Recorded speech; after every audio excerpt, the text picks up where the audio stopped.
Cette deuxième table ronde vise davantage à faire le point sur où on en est dans le 77.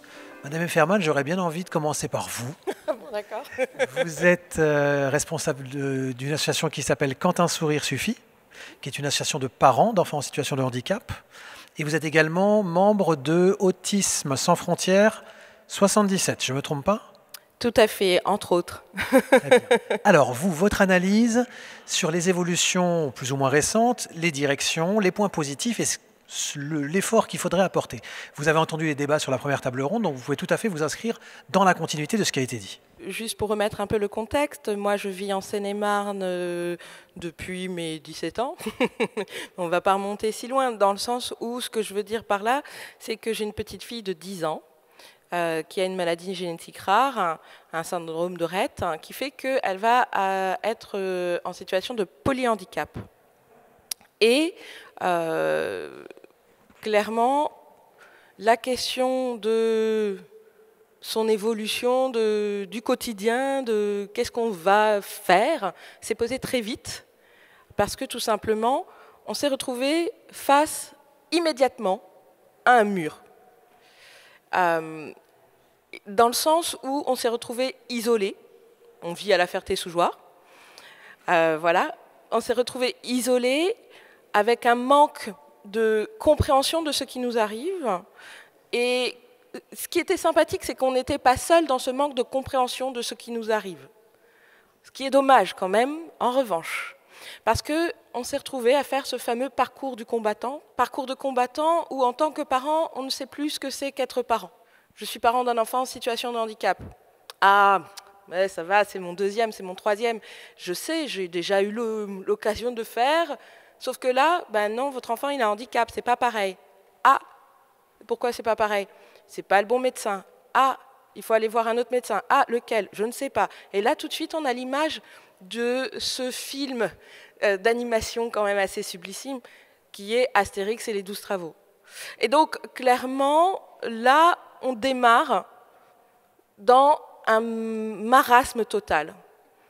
Et c'est pour ça que très vite, avec mon mari, on a décidé de créer une association pour que les familles qui apprennent qu'elles ont un enfant en situation de handicap puissent tout de suite aller quelque part. Un endroit où on ne va pas leur dire « Ah, c'est pas ici, c'est peut-être là-bas ». Non, là, on leur dit « Bienvenue, vous allez galérer, mais on va galérer ensemble ». Et ça, c'était important pour nous. Et depuis, clairement, les choses ont évolué. Je ne vais pas vous dire que grâce à l'association Quand un sourire suffit, maintenant, il n'y a plus aucune famille qui se retrouve dans ce marasme. Ce n'est pas vrai. Mais en revanche, on peut faire le constat, nous, en tant qu'association qui a été quand même un peu dans cette démarche, dans un endroit où il y avait, on va dire les choses telles qu'elles sont, rien, eh bien, voir du lien se faire. Parce que, en fait, il y a plein de choses qui se font, mais pas de lien, pas de collaboration. Ça, c'était il y a 5 ans. Maintenant, je trouve que ça a énormément changé. Énormément. En revanche, même si tout de suite, je reconnais des personnes de la MDPH, des personnes de Andorra, tout de suite, on se... Voilà, on sait qu'on existe. Ce n'était pas trop le cas, il fut un temps. Mais, entre nous, on sait qu'on existe, mais combien il y a de parents, là? Les parents ne savent toujours pas. Et je pense que c'est ça qui est vraiment très, très complexe sur la Seine-et-Marne, c'est qu'on a du mal à être identifié de ceux qu'on cherche vraiment à accompagner. Écoutez, c'est une bonne synthèse. Dans tous les cas, vous, là, vous êtes identifié. Alors, comment est-ce qu'on vous contacte? Alors, on est très présent sur les réseaux sociaux. Je suis issue de cet univers-là, donc pour moi, c'était un constat. Les familles, la première, on a cette tendance à aller chercher l'info là où on est habituellement. On ne va pas aller chercher un endroit où on ne sait pas où. Donc, là où on est habituellement, c'est sur les réseaux sociaux, en tout cas pour ma génération, plus particulièrement Facebook. Donc, on a été très, très identifiés par les familles par notre présence sur les réseaux sociaux. On organise des webinaires, on organise des lives, j'ai même une chaîne YouTube qui vaut ce qu'elle vaut, hein, mais clairement, qui permet de créer du lien. Et les familles vont aller sur les réseaux, et tout de suite, elles vont avoir entendu parler au moins une fois de notre association. Alors, c'est chouette, mais je ne sais pas pourquoi. Autant j'arrive à attirer des familles du 91, des familles du 94, autant je ne sais pas pourquoi je n'arrive pas à atteindre les familles du 77. Et c'est vraiment très complexe, c'est un questionnement que je me pose encore beaucoup.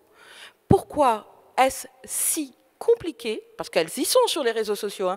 Moi je les vois, les groupes, tu sais que tu viens de l'ANI, tu sais que tu viens de la Ferté-sous-Jouarre, il y a énormément de monde dessus. Mais les familles d'enfants en situation de handicap, je sens qu'il y a quelque chose qui bloque pour les atteindre en Seine-et-Marne. L'enquête est lancée. Allons-y. Je vais donner la parole à Monsieur Leclerc. Monsieur Leclerc qui fait un métier formidable que beaucoup d'enfants rêvent de faire quand ils sont petits, c'est enseignant d'éducation physique et sportive. Oui, je suis professeur de PS en milieu spécialisé depuis 28 ans. J'ai travaillé au JAR, donc c'est une structure qui se trouve du côté de Melun, et maintenant je suis à la Fondation Hélène Poidat. Je viens vous évoquer un dispositif qui s'appelle le sport partagé. Je crois que ce matin, le maire de Trilport a évoqué ce dispositif car il a une section sportive sport partagé dans son établissement. Et donc, on m'avait demandé d'expliquer un petit peu ce qui existait en Seine-et-Marne pour accompagner et permettre... Donc là, je vais évoquer ce programme qui est à l'UNSS, un dispositif qui permet de mixer des pratiquants, des personnes en situation de handicap et des valides au sein d'une même équipe pour pouvoir concourir et puis aller jusqu'à des niveaux même jusqu'à internationaux. Il y a eu une rencontre internationale Inclusive Game au Portugal qui ont permis de confronter des équipes et des pays qui avaient associé des handis et des valides dans une pratique. Et puis on s'est retrouvé à Porto pour essayer de rivaliser. Au départ, il y a 30 ans, c'était Liliane Druard, la directrice de l'UNSS départementale, qui a mis ça en place et qui a voulu que les gens des institutions sortent et rencontrent les collégiens et les lycéens. Et puis ça a commencé autour du tennis de table, dans la région de Savigny-le-Temple. Et puis, progressivement, eh bien maintenant, il y a 26 activités qui proposent, grâce à des aménagements, des compensations, de permettre, au moins sur le papier, de partir à égal. Voilà, on joue sur les règlements, on joue sur le matériel, et on permet que tout le monde ait ses chances de gagner. L'idée, c'est quand même de vivre ensemble et de se servir, de comprendre le fonctionnement de l'autre. Et puis, chacun apporte quelque chose à l'équipe. Et puis, ensemble, on va le plus loin possible. Donc voilà un peu... voilà, la Seine-et-Marne est vraiment le département qui a œuvré le plus sur ce dispositif-là. Et puis, voilà... Trilport est vraiment... ils sont champions de France de l'année dernière en multi-activité. Ils vont sur du laser game. Aujourd'hui, ils ne sont pas là.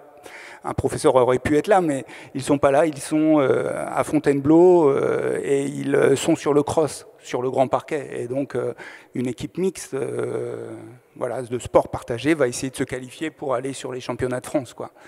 Donc, voilà, ça se passe dans toute la France. Le PS a pris ce dossier à bras-le-corps et puis permet de rencontrer et d'associer des gens au sein même des établissements maintenant, grâce au dispositif Ulysse. Eh bien, le PS voilà, permet d'aller plus loin et faire du sport ensemble. Très concrètement, est-ce que vous voudriez nous dire comment ça se décline, du coup, cet EPS inclusif ? Maintenant, les établissements, on va prendre l'exemple de Trilport, ils ont une section sportive, donc des élèves ont fait le choix, dès la 5e, de vivre un projet sportif ensemble, des heures d'EPS en plus, et de s'associer pour aller sur une phase départementale, académique, interacadémique France, sur une activité. En fonction des possibilités de chacun, on va donner des compensations et permettre que, éventuellement, en tennis de table, un joueur en fauteuil, face à un joueur mal marchant debout, eh bien, va partir avec quelques points supplémentaires. Et donc, voilà, cette compensation en termes de points, eh bien, on espère que ça va réégaliser le niveau, parce que ces problèmes de déplacement font que il peut être mis en grande difficulté, mais grâce à cette petite compensation, eh bien, l'équité est rétablie. Très bien. Ok, merci beaucoup. Je vais maintenant passer la parole à Madame Sophie Feltrin. Donc, vous êtes directrice à Andorra 77, c'est bien ça? Tout à fait. Association qui héberge notamment le PCPE et la PCO. Et 2 autres dispositifs de coordination. Tout à fait. Qui sont des nouveautés dans le système français en général, et donc dans le 77. Alors, expliquez-nous un petit peu qu'est-ce que ça implique en termes d'avancée, en termes d'enjeux pour le département.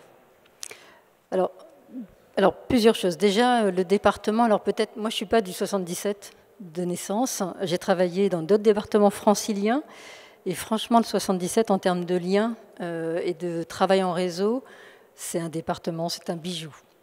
Et du coup, pour vous parler... Non, mais c'est vrai, je n'ai rien à gagner à le dire.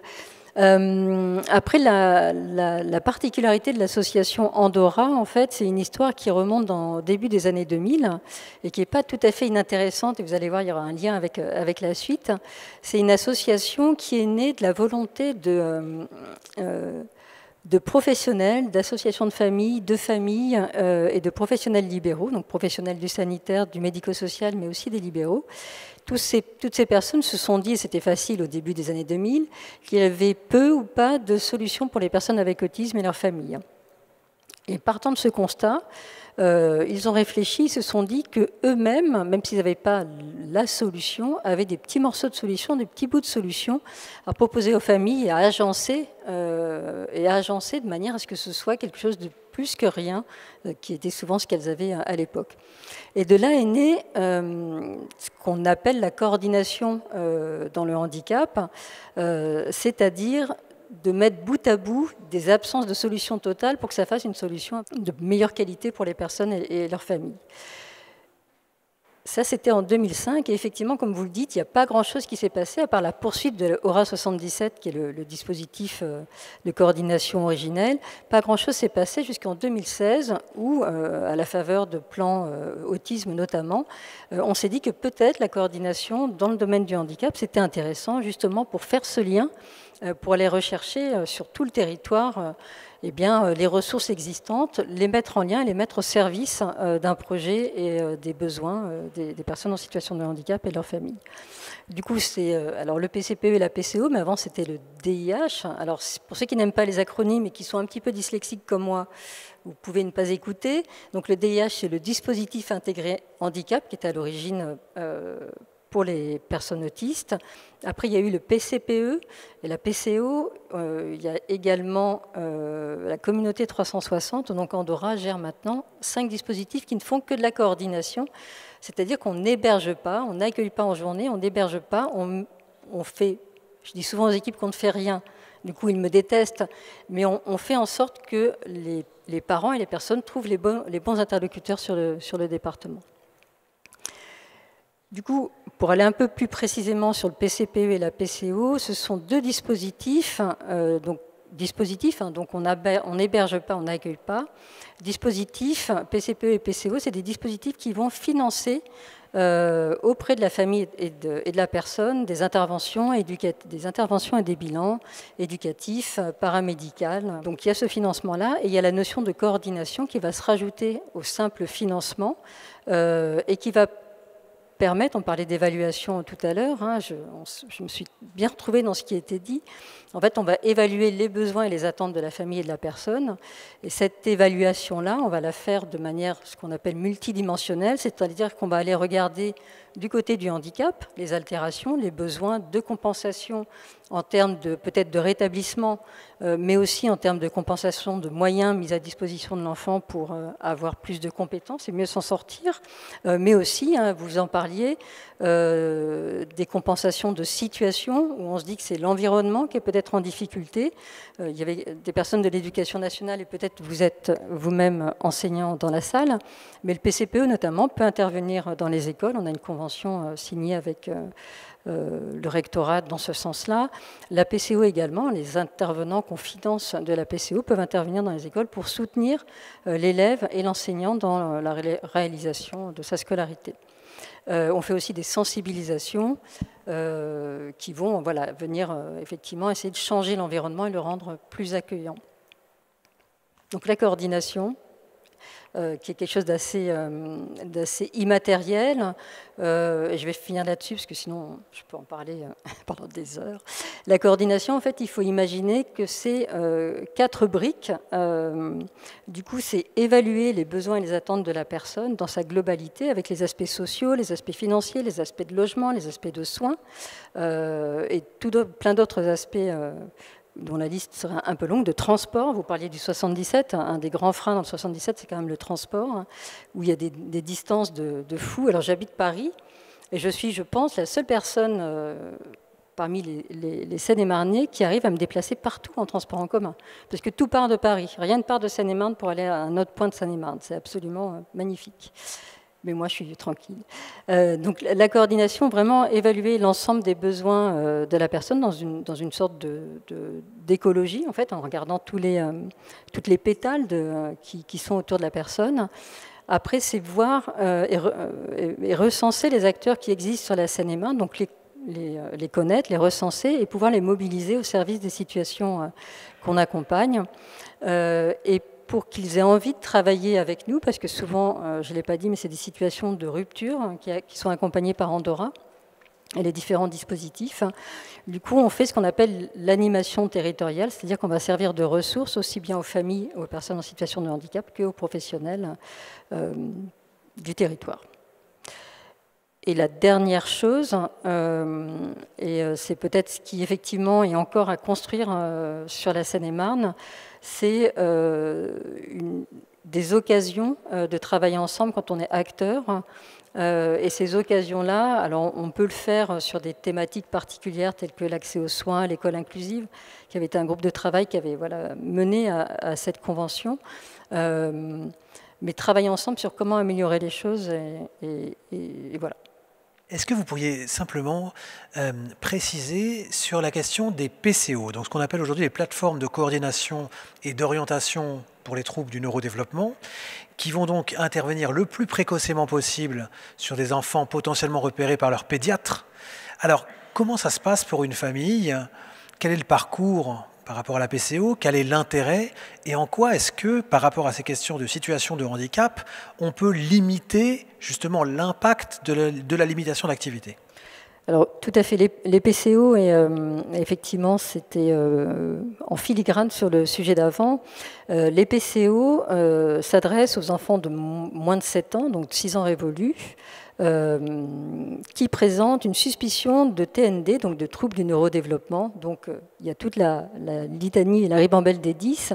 Il y a aussi le TSA, les troubles du langage, de l'apprentissage et de l'attention. Donc, dès qu'il y a une suspicion de TND, un médecin peut adresser en fait l'enfant et la famille à la PCO, qui va avant même le diagnostic, on est vraiment sur de la suspicion. C'est pour ça qu'il y a un livret d'adressage qui est extrêmement complet, qui permet de faire une auto-évaluation en fait, des signes pour valider en fait, qu'il y a bien une suspicion de TND. Donc un adressage à la PCO et avant le diagnostic vont être mises en place des actions de soins et de rééducation donc financées par la PCO, qui sont psychomotes, ergo et psychologues, aussi bien en bilan qu'en intervention. Donc là, on est sur 2 types de compensation, c'est et le rétablissement, c'est-à-dire réduire l'écart de développement qu'il y a entre l'enfant qui est présenté à la PCO et un développement normal. Donc essayer de le réduire au maximum et le plus précocement possible, parce qu'on sait, et vous le disiez madame, qu'il ne faut jamais attendre, il faut être le plus réactif possible, surtout sur des enfants qui ont une plasticité, une capacité d'évoluer rapidement.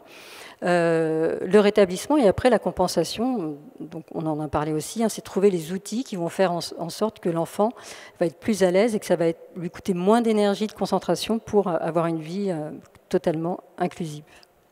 Très bien. Et donc ce sont des parcours pour les familles qui sont gratuits, il faut le rappeler. Alors, les parcours psychomote, ergo et psychologue sont gratuits aussi bien sur les interventions que sur les bilans, sur la base de 12 mois.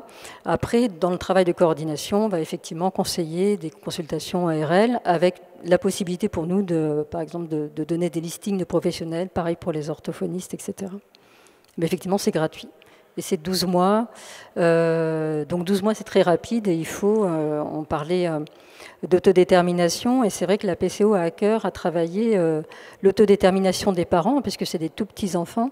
Et du coup, sur ces 12 mois, une grande partie de notre temps, à part de financer des professionnels en libéral, va être de permettre aux familles d'être plus à l'aise dans le monde semé d'embûches du handicap, de savoir voilà, ce que c'est qu'un dossier MDPH, ce que c'est qu'une maison des solidarités, où est-ce qu'on peut trouver de l'aide et qui sont les ressources sur le territoire. Merci beaucoup. Est-ce que les uns les autres voulaient réagir à ce que vous avez dit? Est-ce que vous, dans la salle, vous auriez des remarques, des questions, des éléments de complément, peut-être vous de la MDPH 77? La parole est à vous. Juste peut-être pour compléter, les 5 dispositifs, vous les avez tous sur le site internet de Andorra, avec les moyens et les méthodes pour les solliciter et en profiter.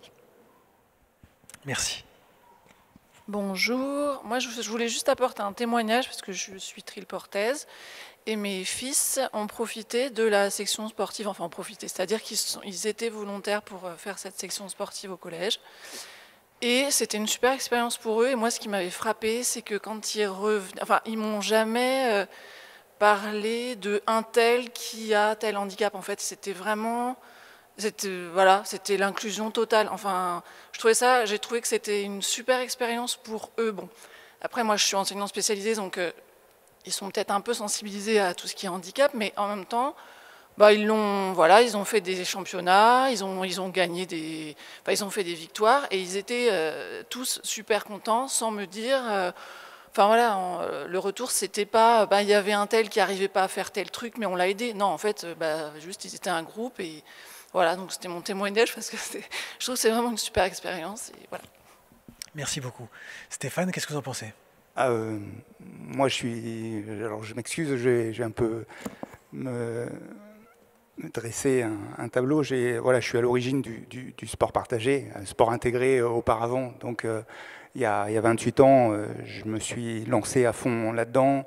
Et voilà, on ne pouvait pas avoir 2 populations qui étaient côte à côte et qui ne se rencontraient jamais. Et par le biais du sport, quelle que soit la discipline, le basket, le cross, le tennis de table, je savais que c'était des supports qui permettraient que ces gens se rencontrent. Et donc, j'ai œuvré et maintenant, c'est national et même c'est international. Et j'avoue que voilà, votre discours me plaît énormément et j'en suis très très content. Merci beaucoup. Merci, on sent bien votre émotion, Stéphane, c'est bien. À quand les Jeux Olympiques trileportais? Du coup, j'avais peut-être une question pour vous. Comment on peut, on accompagne, je ne vais pas vous faire, mais plus ou moins 1300 familles. Comment on pourrait faire en sorte qu'ils en profitent? Peut-être pas les 1300, mais en tout cas, quelle est la démarche en fait pour entrer dans un de vos clubs? Alors, ce n'est pas des clubs, c'est tous les collèges, c'est tous les lycées, c'est tous les professeurs d'EPS, c'est les programmes UNSS. Chaque professeur a 3 heures d'UNSS et il va plutôt, est-ce qu'il va faire du badminton ou est-ce qu'il va plutôt se dédier à ce dispositif qui est proposé par l'UNSS, le sport scolaire du mercredi après-midi. Voilà. Alors ils ne vont pas malheureusement tous au collège, bien sûr. Bien, merci beaucoup. D'autres questions, d'autres remarques? C'est juste une précision. Est-ce que Andorra et puis même Quand un sourire suffit couvre toute la Seine-et-Marne? Parce que c'est tellement grand qu'il peut y avoir des disparités. Alors pour Andorra, on couvre effectivement, tous nos dispositifs sont que pour la Seine-et-Marne et donc pour toute la Seine-et-Marne. Et on a une antenne à Logne et une antenne à Vermelin, à Volpénil. Et effectivement, on fait beaucoup de kilomètres pour aller à la rencontre des familles, mais on peut nous saisir quel que soit le lieu de résidence s'il est en Seine-et-Marne. Juste pour compléter, pour Quand un sourire suffit, c'est pareil. On s'est très vite rendu compte qu'on ne pouvait pas faire juste par chez nous, vu qu'on a vu arriver beaucoup de familles. Il y a quand même quelque chose que je souhaite appuyer. Quand on parle d'accompagnement en Seine-et-Marne, je pense qu'il est important de donner les billes pour que les personnes puissent accompagner à leur tour. Même si elles n'en auront peut-être pas envie. Hein. Mais clairement, chez Quand un sourire suffit, les 3/4 de nos membres sont des membres que nous avons accompagnés au départ, qui ont ensuite envie de faire bouger par chez eux. Et c'est vraiment ça qu'on cherche à développer plus. C'est cette notion d'autonomie, mais de paire et lance. Oui, c'est ça. Et je pense que dans un département aussi vaste et aussi différent en fonction des endroits, il faut absolument donner les clés aux familles pour qu'elles puissent aussi à leur tour créer des synergies avec les professionnels et les dispositifs qui sont par chez elles. Je voulais compléter justement sur cet axe-là. La Seine-et-Marne est un département quand même assez particulier parce qu'il est francilien, mais c'est la campagne à Paris. Il est extrêmement étendu. Et avec des grosses difficultés de déplacement, on l'a dit. Et donc, quand on parle de l'AMDPH, en tant qu'ancienne de l'AMDPH, on va rajouter quelques petits éléments. Quand on parle de l'AMDPH, en fait, c'est quand même pas seulement le siège à Savigny-le-Temple, c'est où il y a de l'accueil physique, où on peut venir rencontrer les personnes de l'accueil, mais c'est également des relais dans les territoires, puisque le département a mis en place des SAFA, donc des services, alors ne me demandez pas l'acronyme, je ne sais plus, des services qui sont dédiés à un premier accueil, un premier accompagnement des personnes en situation de handicap et aussi des personnes âgées, donc tout ce qui est autonomie, hein, c'est des services autonomie, donc ils sont dans les 14 maisons des solidarités, MDS, et puis on a également des PAT, des pôles autonomie territoriaux. Le département est découpé en 6 zones, hein, 3 au nord, 3 au sud, et donc il y a des PAT qui sont des pôles autonomie territoriaux qui ont une mission qui va jusqu'à de la coordination aussi, de l'appui au parcours, puisque effectivement c'est compliqué, donc bien connaître les intervenants du territoire, être accompagné pour aller mobiliser ces intervenants, être aidé pour déposer un dossier MDPH. Donc les SAFA aussi font ça, hein, aider à remplir le fameux dossier MDPH, hein, qui paraît comme ça invraisemblable, mais qui finalement est pas si... Enfin, voilà, une fois qu'on a passé le premier choc du nombre de pages, quand on y regarde de plus près, il y a pas mal de cases à cocher, il y a des endroits où on peut écrire, c'est assez varié, donc c'est quand même faisable. Et puis d'être accompagné aussi au regard de la démographie médicale et paramédicale du département qui est juste catastrophique, hein, on le sait, mais et là c'est... Ma casquette suivante, ARS, hein, on essaye de lutter, mais c'est très très compliqué. Les professionnels, quand ils sont étudiants, les jeunes, ils vont se former à Paris, puis après ils restent à Paris, parce que c'est plus confortable, on est plus nombreux, donc on a plus chaud. Revenir en Seine-et-Marne tout seul, ça fait juste peur. Donc on a cette difficulté-là à franchir. Donc, voilà, ça c'est les particularités de la Seine-et-Marne au regard de ce parcours du combattant, donc qui, bon, il y a des plus et des moins, quoi, au regard de l'environnement. C'est un environnement quand même particulier. Merci beaucoup Pascal. On revient à cette notion d'environnement qui est vraiment omniprésente durant toute la journée. Est-ce qu'il vous reste des questions, des interrogations, des remarques, des témoignages ? Moi, je me permettrais d'ajouter quand même une chose par rapport à la Seine-et-Marne, mais je parle de ce que je connais le mieux. Il y a aussi beaucoup encore de familles qui sont sous les radars. Moi, j'appelle ça les familles qui sont tellement débordés par le quotidien lié au handicap, qui vont même pas aller sur les réseaux sociaux, même pas sortir.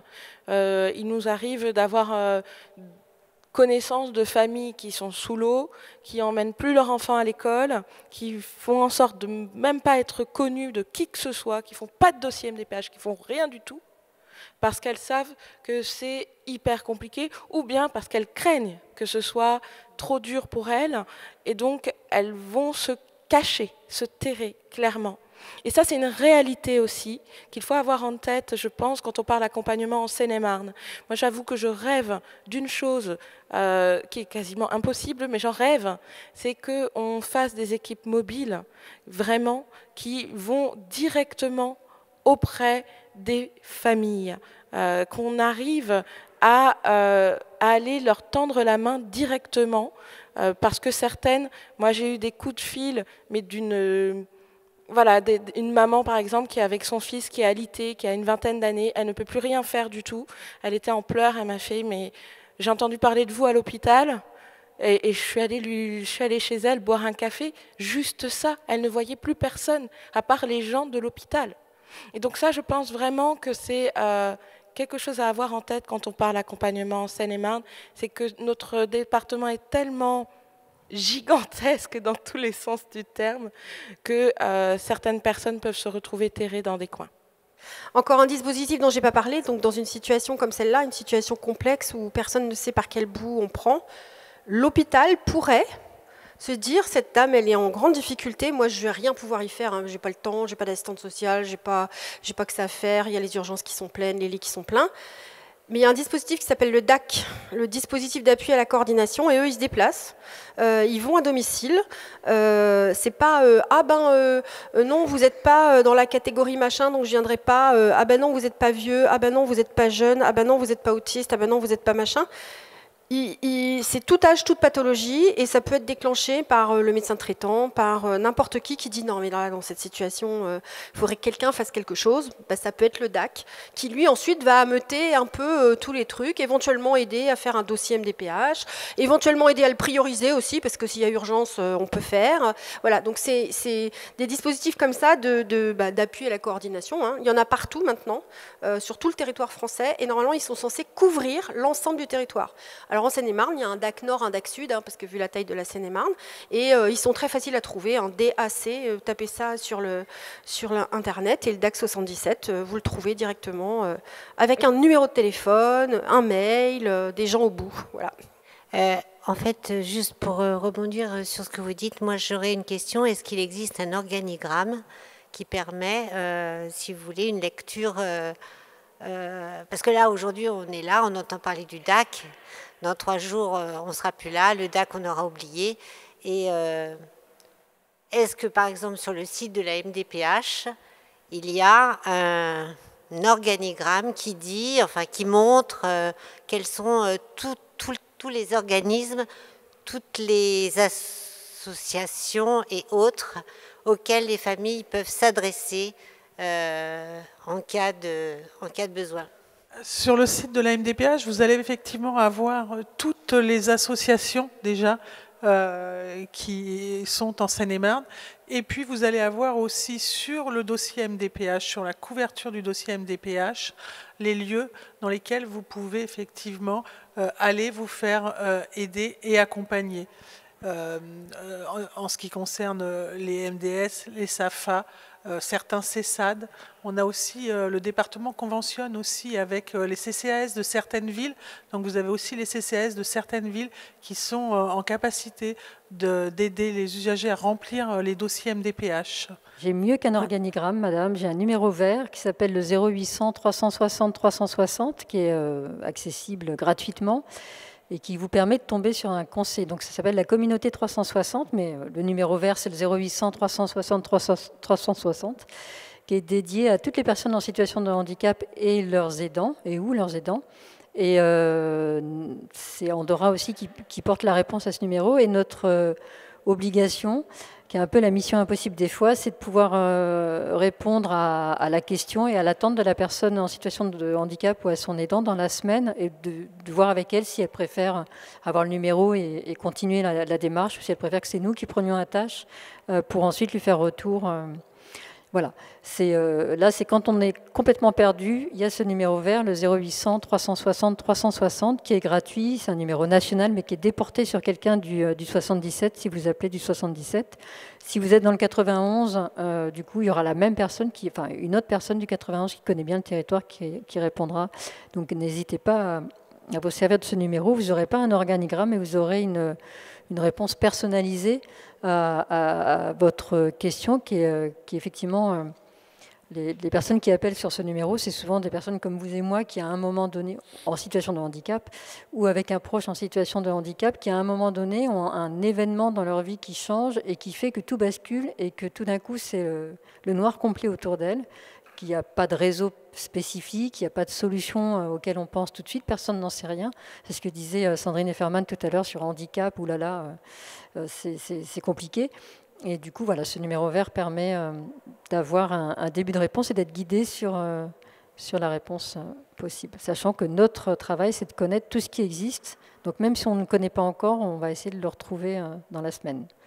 Quand on recherche un organisme plutôt sanitaire, hospitalier, ou vous parliez d'une équipe mobile, c'est vrai qu'il y a aussi le site Maillage 77 qui peut apporter des éléments sur ce qui existe sur notre territoire.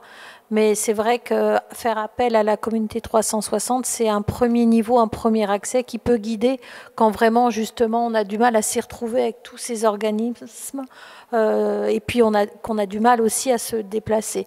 La particularité de notre département, c'est justement les points autonomie territoriaux, y compris donc les mairies qui ont été conventionnées dans ce sens, parce que du coup, quand vous regardez sur le site du conseil départemental, quand vous tapez votre commune, vous trouvez du coup à moins de 20 minutes de chez vous un dispositif qui peut vous répondre là par téléphone ou vous accueillir avec ou sans rendez-vous.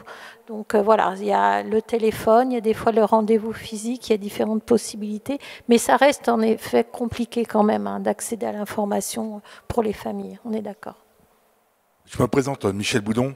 Ça ne va pas être une question, ça va être une affirmation. Je fais partie des conférences régionales du sport et des conférences régionales des financeurs du sport. Et je représente le comité paralympique Île-de-France. Et nous travaillons avec Madame Bouchra Fenzi sur la proximité de la pratique sportive, moins de 10 km, autour d'un habitat où se situe une personne porteur d'un handicap. Ce travail va se faire au niveau départemental, il va faire tache d'huile sur l'Île-de-France, puisque ça fonctionne, et ça va prendre l'amplitude sur toute la France dans les années qui vont venir. Donc ça c'est aussi une approche, parce que la pratique sportive pour une personne porteur d'un handicap est quelque chose de nécessaire, de vital, de sociétal, et nous allons travailler avec la MDPH où nous avons déjà fait tisser des liens très étroits, et nous allons pouvoir comme ça communiquer ou trouver une pratique sportive adaptée, peut-être pas la sienne, mais une pratique adaptée à moins de 10 km. Et franchement, c'est déjà un gros travail à faire, une sensibilisation de tous les acteurs d'éducateurs sportifs comme moi-même, comprendre que l'enseignement, la transmission, l'intégration dans un club, eh ben, c'est quand même important. Aujourd'hui, dans ma section d'arts martiaux à Meaux, à côté, et pourtant j'habite Trilport, nous avons, je vais dire, 25% de personnes porteurs d'un handicap et en mixité totale. Donc nous avons été formés pour l'accessibilité, pour la transmission adaptée. Et la pratique, on l'a fait évoluer avec nos élèves. Et la mixité totale, c'est quelque chose qui fait vivre le club. Merci beaucoup pour votre remarque. Et merci beaucoup à nos intervenants de cette deuxième table ronde. C'est très intéressant.